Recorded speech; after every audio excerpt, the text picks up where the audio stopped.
Still time to join the conversation. You can join us on Facebook or tweet us live, hashtag LP16, and we're using another hashtag this morning, hashtag StandUp16. Now to our final session here at the Labour Party conference in Mullingar. The theme is Standing Up for Modern Ireland, and I'm joined on stage now by Minister Aodhán Ó Ríordáin, Dublin Bay North, John Lyons, TD, Dublin North West, Anne Ferris, TD for Wicklow, Michael McNamara, TD for Clare, Minister Jan O'Sullivan, Limerick City, Joe Costello, TD for Dublin Central, Senator Mary Moran running in Louth, Tracy McElhinney contesting in Meath West, and Senator John Whelan from the new standalone constituency of Laois. You're all very welcome. But our first question for this final session comes from Mary Hart. Thank you, Mary. Okay, thank you. Labour is central to social change in Ireland, and that was clearly demonstrated last year. And I'm wondering just how do you harness the positivity of that, and how do you continue to empower people so that they can see that politics actually can deliver real change and improve Ireland for the better? Thank you very much. Thank you. Good question, Mary. I suppose it was an incredible experience last year, Aodhán. A lot of people since have been saying that was quite magical. We captured something that nobody's ever really captured before. But how could we use that and replicate that in the future, especially in areas where there's divisiveness in society? Yeah, it's remarkable because I remember Dominic Hannigan and myself and Ivana Bacik standing at a photo call for marriage equality at the time of the Meath East by-election in 2012. And the Labour Party were derided for being out of touch with Irish society. And now after the marriage equality referendum, you'd swear the Labour Party had nothing to do with the marriage equality referendum, seeing if you were the ones who actually made it happen. Well, I think... Do you feel that? No, seriously though, do you feel that? Well, I think maybe others are interested in what I call focus group equality. And Labour are really interested in real equality. And equality is not a conversation that happens separate to the economic argument. The equality argument is central to the economic argument because all the groups that I deal with in my equality responsibility, you take the area of LGBT, the workplace rights of LGBT people. That's why I was so proud with others to have amended Section 37 of the Employment Equality Act last year so that gay teachers and gay nurses and gay doctors can feel at ease with themselves in their place of work. And if you talk with people with disabilities, and they understand absolutely the importance of work, not just to enter the workplace, but if you are in the workplace and you acquire a disability, that you can maintain your work, and that's why the comprehensive employment strategy for people with disabilities is central to that. I'm so proud to launch that last year. And also in the area of gender equality, because gender equality and the gender pay gap is really, really important. We're celebrating the 1916 Rising this year, the first 3 words of the proclamation, Irish men and Irish women. 50 years after the 1916 Rising, my mother came down to Dublin from Cavan, joined the civil service, had to leave her job when she got married. That is the challenge that Ireland has in living up to the 1916 Rising. That's why we have to work on the area of childcare, but certainly this very week we got cabinet approval for 2 weeks paid paternity leave, which I promised in this very conference last year, and we've delivered on, and we can deliver more. John, first of all, I suppose marriage equality meant an awful lot to you. I know it did because you were very passionate about it last year. But I also know that you yourself are the first person in your family to have finished school and go to university. You're in Ballymun. So when I talked about that magic that we created around, this was a very divisive area in Irish society, and yet we managed to achieve virtual consensus. We managed to get young people out to vote, people returning from another country. Is it possible that we could replicate that in areas such as social deprivation, the inequalities that exist in our society? Just briefly on the marriage referendum Please itself, do. and that magic. Something happened last year, and I remember our conversation on this stage a year ago in advance of the marriage referendum, and I was quite emotional. I'm an emotional type of guy, Nora. But something happened that changed Ireland in a way that it'll never be the same again. And as Mary pointed out earlier on there, what do we do with that? The hearts and minds of people were changed, and they're now living in a new Ireland. And we won't actually feel the real benefits of that, I believe, until a generation to come, when we have a new set of kids who are only being born right now, who are born into an Ireland where it's normal for whether you're gay or straight to be married, and there's no questions asked. And we will see the real benefits of the marriage referendum coming home in years to come. Although those who are lucky enough now, who are waiting so long, will now be able to get married, which is fantastic. But what has really happened, in my opinion, on this is that the marriage referendum gave people a sense of hope. The results in the marriage referendum gave people a sense of hope. People of all backgrounds in Ireland, a sense of hope that things can change inside, and that politics is at the heart of making that change happen. And I'm going to plug it and I'm going to say it. The reality is, any social change in Ireland that has happened, the Labour Party has been at the heart of political social change in Ireland.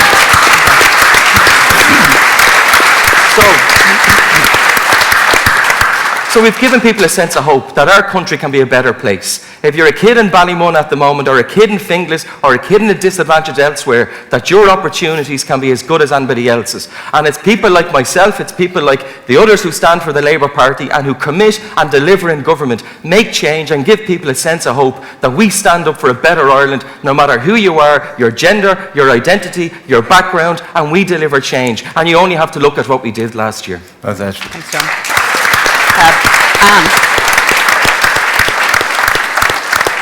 I think looking backwards is great. So marriage equality was a very important issue, and as I say, we did virtually reach consensus. We had people, young, old, all different walks of life, standing there proudly supporting the campaign. So we're now facing into something quite different. So repeal the eighth. So we're now facing into something which is very divisive in Irish society, and 20 years after the X case, we finally see legislation. Is it a case that we should continue the conversation, as we did with marriage equality, to try and get consensus? Or is it so divisive that we should just go straight to the vote? We've talked about it enough. Well, first of all, can I say, Nora, that my constituency is Wicklow, East Carlow, and I'm sure the people of Rathvilly and Hackettstown who are looking in this morning would want that mentioned, that they are part of the constituency that I represent. I have to say, speaking about the marriage equality referendum, the constituency I represent has always returned a really huge vote, a huge turnout, and a huge positive vote on issues of equality. In relation to repeal the eighth, yes, why not? Why hasn't it happened before now? Nor, looking around this room, not one person under the age of 51 was able to vote in the referendum in 1983. Not one person aged under the age of 51. Women of childbearing age now did not have a vote. That's 2 generations possibly of women did not vote to have that amendment in the Constitution. We have achieved equality in so many issues, and as John has said there very eloquently, for the LGBT people, we don't have equality for women in this country. We certainly don't. In any sector. And can I just ask you, when you're out there canvassing, when you're talking to people on the doorstep, does it come up as part of the conversation? It comes up, and it comes up to me personally, because I've always been at the forefront of this issue. I believe that women have a right to choose. I believe that women, especially in crisis pregnancies, doesn't need anybody, doesn't need the church, doesn't need men, doesn't need other political parties dictating to them.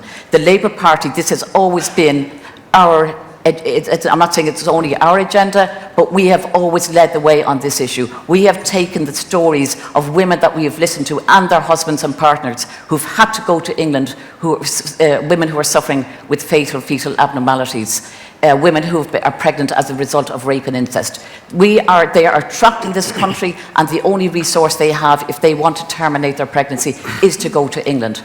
We don't have the places here to look after women, and that is an absolute disgrace. You know, recently I was chairing a session for Women for Election, and in fact we had about 20 questions, and we stayed on this one for 2/3 of the night because it was very divisive in the room. It is divisive, Nora. I could wallpaper one of the rooms at home with all the hate mail that I've got from people that have, you know, an absolutely disgusting, I get it by email, I get it by letter, I get anonymous phone calls. And these people who say that they are Catholics, and what I'm saying is disgraceful, do you know, they are not Christian people. They are not Christian people you see what they write to me. It's quite different to marriage equality in terms of the heat and the feelings, the strength of feelings that people have for and against. It's quite different, isn't it? It is, and what we're calling for now is a referendum to repeal the eighth. People have a right to go into the ballot box and vote no. But I believe that we are living in a different society. The women with crisis pregnancies are all our sisters, mothers, daughters, aunts, whatever. They are people that we know. This country, I believe, has grown up, and especially in the last year, thanks to the Labour Party. We are the only party that has come out and declared clearly that we want a referendum. And not only that, but we have legislation drawn up to actually bring in place if the referendum is passed. Because a lot of people are worried. They're saying, well, if you take that out, there's absolutely no protection then. But we have legislation ready to go as long, when we get that out. Okay. And I'll tell you, I was reading one of the papers, a paper recently, where it actually said that Anne Ferris is the moral backbone of the Labour Party, and I welcome that. That's great. But I believe the Labour Party is the moral backbone of government, and we want to go back in there and make sure that we deliver. Thanks, Anne. Michael, can I go to you, wearing your barrister hat, your legal hat? The Constitutional Convention was an interesting formula for us as a society, and rather than doing those kind of things and throwing them out and coming up with something new, is it something that we could replicate in areas, not necessarily in that particular area, but in future areas where there's divisions? I think it is, certainly, but I mean, there were a lot of recommendations that came out of the Constitutional Convention. Very few of those recommendations were actually put to the people. I mean, I think if we want to build a modern country, we have to reform how we do politics in Ireland, the parliament we have and the rules that surround that parliament. I greatly welcome the reforms announced last week that we will have or introduced last week, that we will have a Count Corla introduced, voted in by secret ballot. But we need to go further. We need to look at the whip system in Ireland, and that's something that each party has to do on its own, including this party. I mean, there is no point in having a debate if the conclusion of that debate is we already know what the conclusion is. I mean, we had the ridiculous situation, we just heard what Anne had to say, and I agree with her. I think most people in this room agree with her.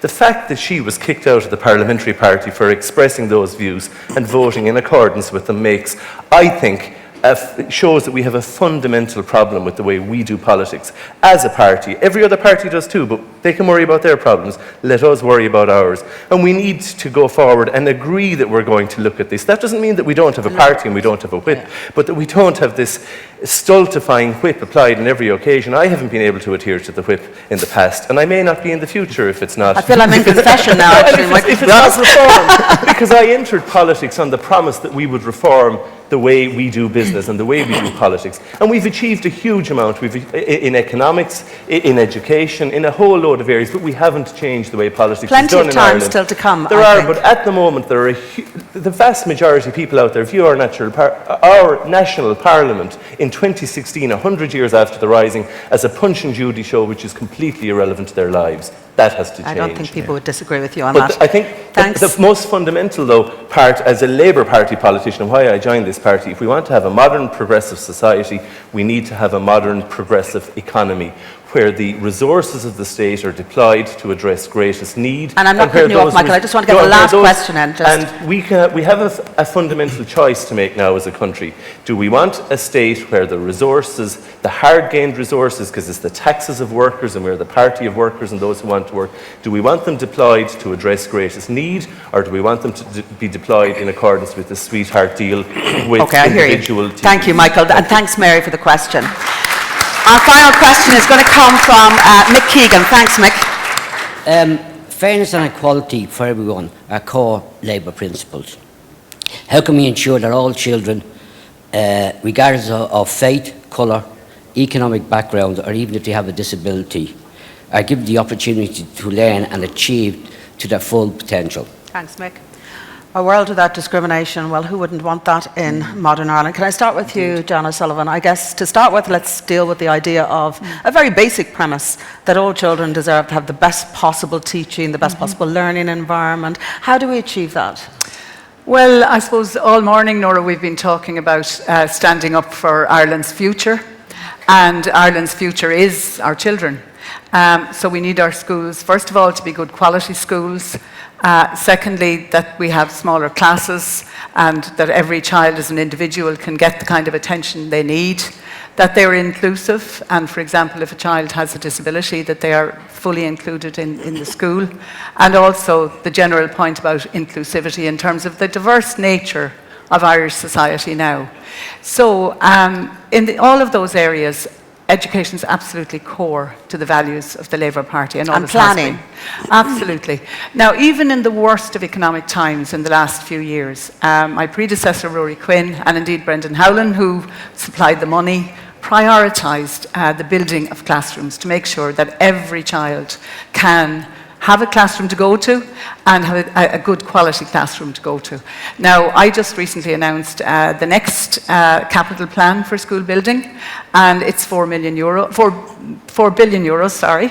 And in that, we're going to have good modern classrooms. As Dominic said there earlier on, you know, in the past we built the houses without the services. And Jan, I'm going to let you wrap this session, so if you don't mind, I'm going to go quickly over to Joe and try and get everybody in before the end. Joe, because you're from my manor, great news in Cabra with the Gaelscoil, so well done you. Absolutely. And talk to me a little bit about Rule 69, about religion. We're talking all the time at the moment about multi-Ds, educate together, there's not enough of them. So where are we going with all of that? Well, that was great news for the Gaelscoil in Cabra, because, as Jan had been pointing out, the first thing is that you must have a decent learning environment that is conducive to children learning in the best capacity and the best facilities, and to be learning for the last 20 years in the most dilapidated prefabs imaginable, too hot in the winter, too in the summer, too cold in the winter, was just awful. Joe, I was so the last thing educated in that prefabs. Jan will be doing will be, hopefully, opening Gaelscoil Barra. But in the rest of Cabra and the inner city, we have a broad range of choice. In terms, we have the primary schools, second level schools, but we also have the Educate Together schools. We're going to have the very first Educate Together school in the north side of Dublin opening in September this year. But we also have a Muslim school in Cabra, and we also have a school for the deaf in Cabra. So there is a wide choice, and we're looking for a wide diversity. And we want to establish a situation where every child can go to a school that is inclusive, and that there is no favour in relation to religion or relation to race, that they can... That's the dream. That's what we're making the reality, and that's what I see the future being. Joe, I'll come back to you in a second. I just want to bring in Mary for a minute. So I think part of the question was about people who have ability issues. So I work very closely with a charity, as I am, a young guy with autism. How do we make sure that we provide the necessary support so that, regardless as to what issues the child presents with, that we're actually supporting and holding them through their education system? Yeah, thanks, Nora, and thanks, Mick, for the question.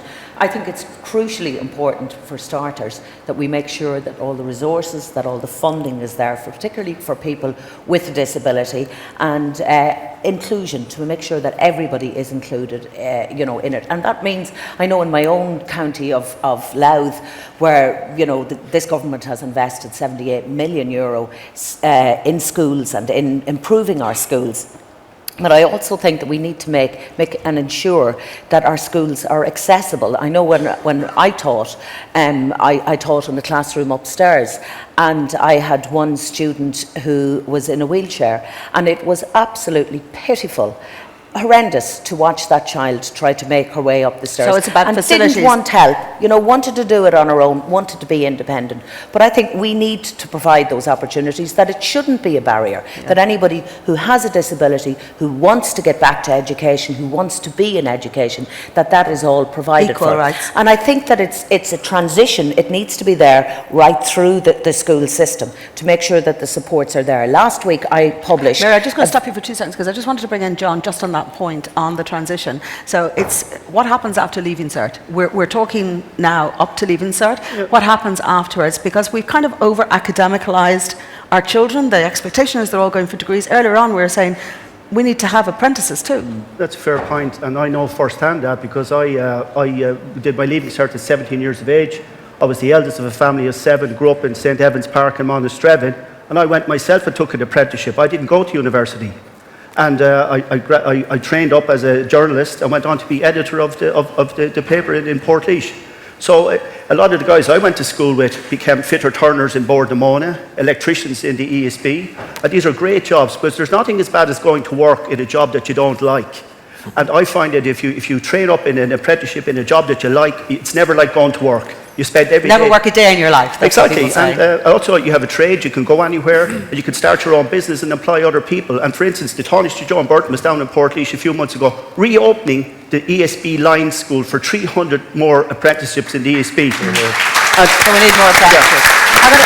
Tracy, can I bring you in there, because Joe was talking about his area and how they've managed to get a whole combination of different offerings in terms of schooling. But in your area, in Meath, you've had an explosion of children. How do you plan to make sure that you've got enough places for the future? Well, Nora, I was on the VEC board when I was a councillor with Meath County Council, and thanks to both Minister John O'Sullivan and her predecessor Rory Quinn, they made sure that no children, our commitment in government was that no children to be taught in prefabs. Yes. And St. Fontina's in Longwood, where my nephew goes to school, they were in prefabs. And Rory had the vision to come down and see the school in all its glory. And thankfully now, Minister was down there after Christmas and we had a visit, and it's absolutely fantastic, and it's going to have an autism unit. Well done, you. Thanks, Mick, for the question. We're running out of time. Thanks to my final panel. The final honours are going to go to John O'Sullivan. Stay where you are, John.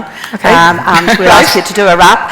Thanks from me, Nora Casey. Thanks for the questions from all of you in the hall. Sorry we didn't get to more of them. Thanks for all the answers from the panellists, and thanks to all of you in the virtual world for sending in all your comments and tweets, and to you at home for watching. So thank you. Over to you, Minister O'Sullivan. Thank you. Thanks, Nora. Well, certainly, I think we've had a really positive morning in relation to us all standing up for Ireland's future. And we just talked there a few minutes ago about the marriage equality referendum, and I think that was really a moment when we realised what a difference Labour can make in government.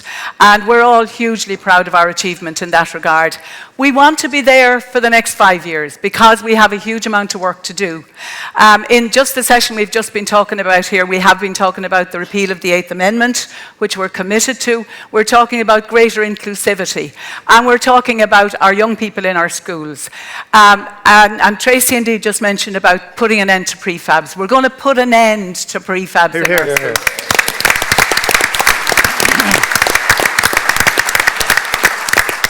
We're going to bring our class sizes down. In the last budget, I was able to reduce class size. We intend to reduce class sizes so that the average class size will only be 20 by the end of the next 5 years. We're going to ensure that Mary Moran's voice about people with disabilities is going to carry weight, because we have already added 30% to the number of resource teachers in the last 5 years. I was able to get approval for 600 extra SNAs last year. We're going to continue that inclusivity. And in the area of more choice, in the area of diversity in our schools, Rory set up the Forum for Patronage and Pluralism. We have managed to get an extra 50 more multi-denominational schools in the last 5 years. We're going to double that. We're going to get 100 more in the next 5 years. And we're also going to address issues of equality. Aon mentioned the fact that we've reformed the Employment Equality Act in relation to gay teachers. That's hugely welcome. But I believe that we also need to reform the Equal Status Act to ensure that your local child is not turned away from their local school because they haven't got a bachelor's degree. Well done. So we're going to ensure that our schools are more inclusive. We will still have denominational schools for those who want them, but we will also have the option of multi-denominational schools for those who want that option. And only Labour in government is going to do those kind of things. We need to be in government to ensure that we bring about that inclusion, that diversity, that opportunity. And as I said when I started talking, Nora, at the beginning of this session, education is absolutely fundamental to the Labour Party, and always will be, and we will always fight for the best possible opportunity for every single one of our children in our schools. And indeed, as John was just talking about, also options after school, so that you can choose an apprenticeship rather than necessarily having to feel you have to go to higher education. It is about opportunity. It's also about equality, and that was the other theme of our last session here today, that is also absolutely at the core of what we believe in as members of the Labour Party. We're proud to be in this party. We want to be in government again so that we can continue the achievements, the recovery that has been so hard fought, and that we can ensure that we bring everybody into that recovery and that it is an equal and inclusive Ireland. Thank you very much, Nora. Thank you very much. Sorry, I didn't have time to bring all of you. Thank you, delegates, and thank you to Nora Casey for being a fantastic moderator.